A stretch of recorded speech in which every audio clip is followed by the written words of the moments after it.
Estamos ya en comunicación telefónica con Mayra Latina Luna. Ella es abogada, coordinadora del área de seguridad de Andes y tiene que ver justamente con estas nuevas disposiciones que se han dado a conocer, por supuesto, en la República Argentina. En una primera instancia hablamos de la baja en la edad de la utilización de armas en la República Argentina y, por supuesto, sigue nuevamente el debate de la baja de edad de imputabilidad, ¿no? En estos sentidos, sin hacer foco realmente, ¿no?, en lo que esto significa, por supuesto, y en los problemas estructurales que tiene la República Argentina. Pero, por supuesto, vamos a saludar a la doctora Mayra. ¿Cómo estás, Mayra? Buen día. Ania Martínez te saluda.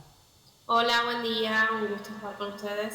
Gracias, igualmente. Mayra, preocupa mucho, ¿no?, justamente estas nuevas disposiciones. El Gobierno Nacional, a través de este decreto, finalmente decidió que la utilización, ¿no?, de armas, de portación de armas, va a ser a partir de los 18 años. ¿Cómo analizan ustedes este decreto?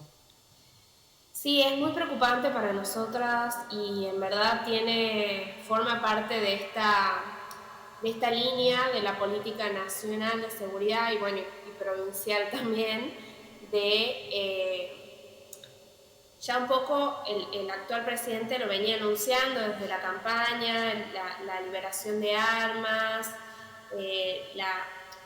ellos lo llaman la idea de tener un registro transparente, pero en verdad lo que están haciendo es facilitar y es propiciar y promover el uso de armas.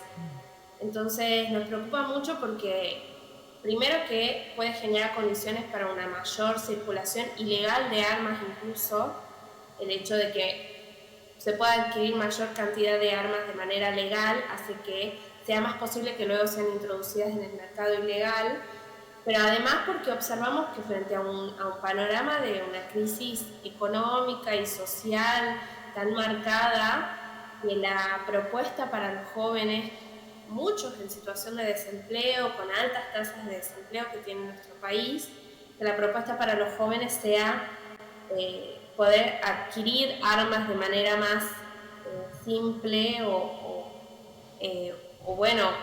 ampliar el espectro etario para esa adquisición, es preocupante, porque en realidad... Claro, ahí es donde también empezamos a preguntarnos, ¿no? Cuando hablamos de la aportación de armas, digo, Argentina en estos contextos, ¿está preparada cuando hay un gobierno nacional que emite mensajes de violencia, que hay mensajes de odio todo el tiempo? Digo, qué difícil, ¿no? Es pensar en que una Argentina pudiera tener una libre portación de armas.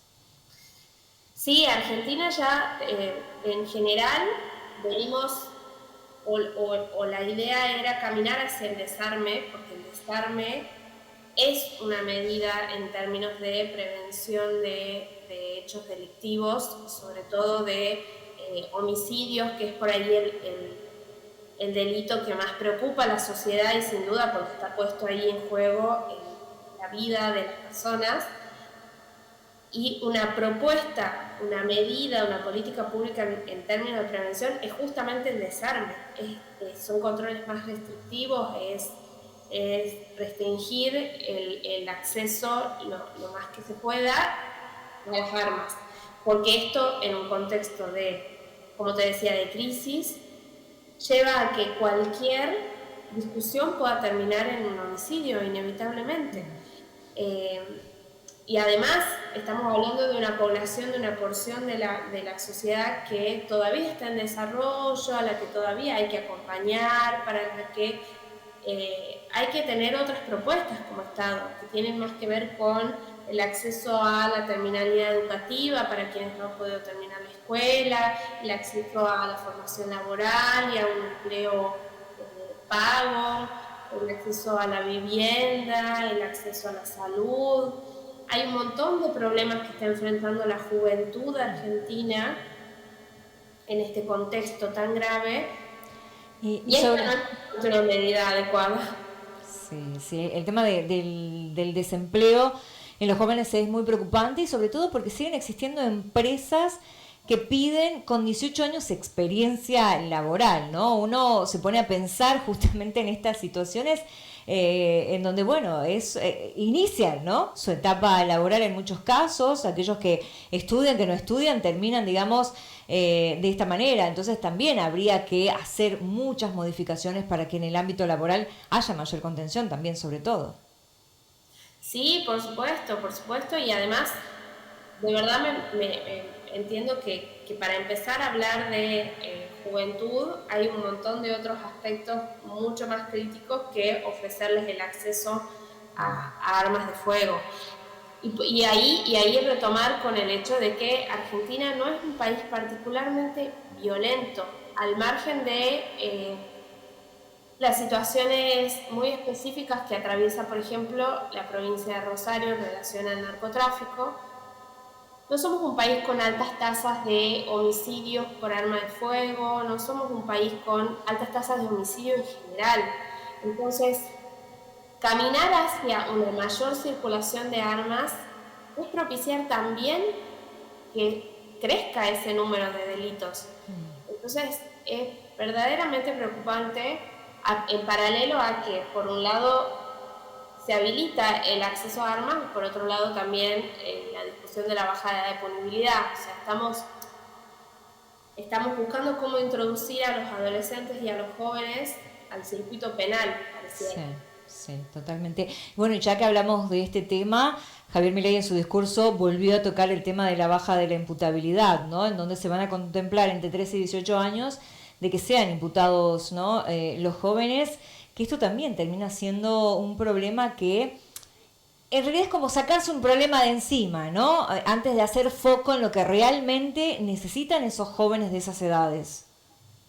Sí, por supuesto. De hecho, las áreas de desarrollo social en nuestra provincia y en el país siguen siendo las que menos presupuesto tienen siempre, en paralelo al aumento presupuestario evidente. En nuestra provincia es evidente en materia de seguridad.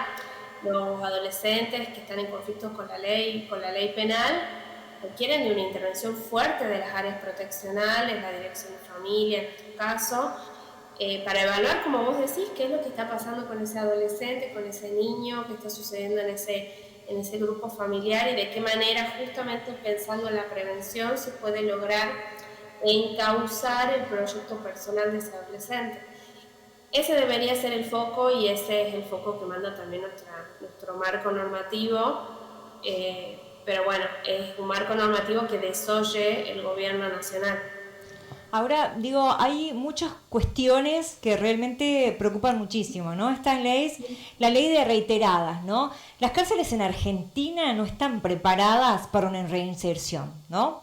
Ni siquiera la sociedad afuera, ¿no?, los puede recibir, muchos ni siquiera le dan trabajo si tienen antecedentes, si han sido, ¿no?, internos, digo, aplicar penas más fuertes, ¿no?, si se vuelven a equivocar, cuando no hay un sistema tampoco preparado para recibirlos, para que esa situación no vuelva a suceder.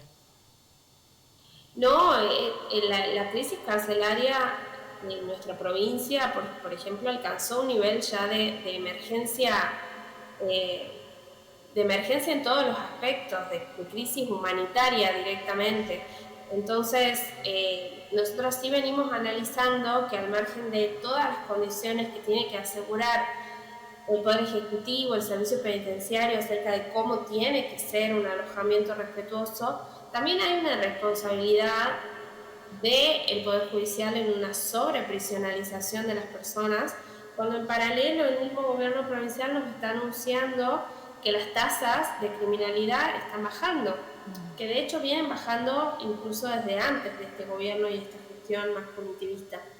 Entonces tenemos que los delitos más graves están siendo cada vez menos frecuentes en la provincia y, por otro lado, tenemos un crecimiento exponencial cada vez mayor de las personas privadas de libertad. Entonces, también ahí el Poder Judicial tiene que revisar esas prácticas, porque estamos ante, por ejemplo, una gran prisionalización de delitos menores como hurtos, tentativas de hurtos, robos, y como vos decís, no es solo endurecer las penas, es pensar qué hacemos con esas personas y qué haremos con esas personas cuando ya no estén privadas de libertad.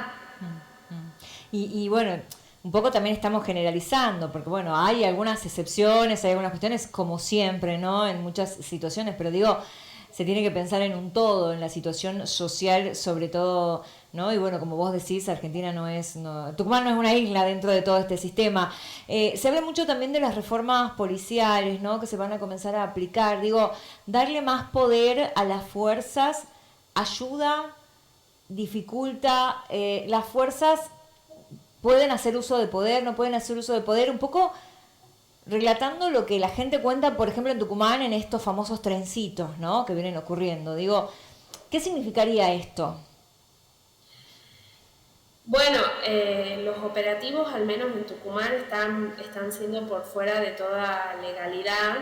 Los trencitos son operativos ilegales, de allanamientos ilegales, de detenciones ilegales y arbitrarias.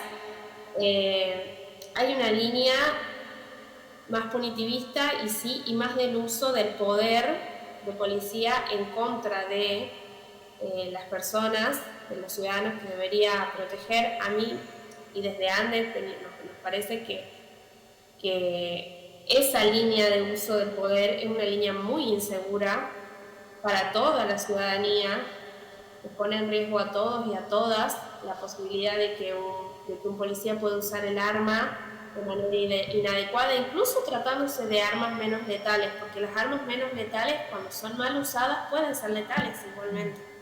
Un disparo de un arma menos letal a corta distancia te puede dejar sin ojos, por ejemplo, que es lo que pasó con un joven hace un par de meses acá en la provincia de Tucumán. Entonces, la policía, en el uso de armas menos letales, en el uso de la fuerza física, tiene que estar cada vez más preparada para el respeto de la integridad de la otra persona. Lo que acá está sucediendo es, por un lado, seguimos viendo la incitación a la violencia por parte de los funcionarios políticos, tanto nacionales como provinciales, usando discursos de odio en relación a las personas que habitan los barrios populares, generalizando a todos como delincuentes, lo que hace que después los trencitos arrasen con todo el barrio, sin orden judicial. Entonces, es realmente peligroso, y es también peligroso la falta de control judicial sobre estos operativos. Sí, y también creo que mucho la situación se complica cuando se pone a la sociedad en contra, ¿no? La sociedad contra la sociedad, porque está esta sociedad que dice, no, bueno, pero tienen que ir presos, que son menores, o sea, es un conjunto, y está el otro lado de la sociedad que está sufriendo situaciones estructurales muy grandes y que sin justificar las acciones termina realizando, ¿no? Este tipo de delitos. Digo, también es poner, ¿no? Esto sobre la discusión de que vayan presos, de que no vayan presos, de que tienen que ir. Como a vos no te tocó, vos no reclamás. Digo, le dan un poco a la sociedad esto de que se ponga en el rol de decir, bueno, queremos que sí sean inimputables los chicos de 13 años, queremos que sí, o sea, me parece que también tiene que ver un poco con esto, ¿no? Sí, por supuesto, se juega ahí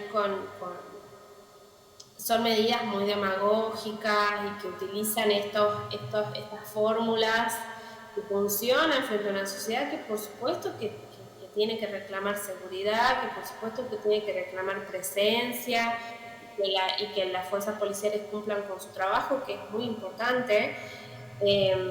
Entonces juegan con ese reclamo que es legítimo por parte de la sociedad y lo transforman en estas medidas que terminan siendo inseguras, incluso para quienes piden esta seguridad, ¿no?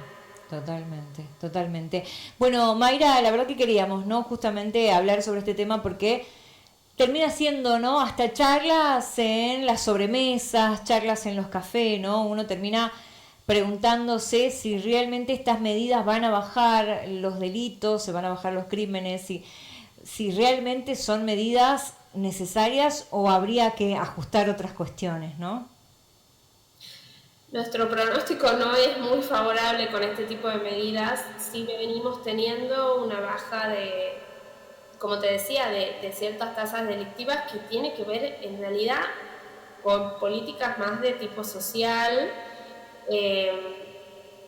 y en los países en los que se empezó a liberar más la circulación de armas o se empezó a facilitar el acceso, los delitos con arma de fuego han crecido. Eso ha sucedido en todos los estados en donde esto se ha intentado. Entonces el pronóstico, la verdad, lamentablemente no es muy favorable. Bien, bien. Bueno, vamos a seguir, ¿no? Este tema, agradecerte estos minutos para Prensa TV y bueno, siempre es un placer dialogar con ustedes. Gracias.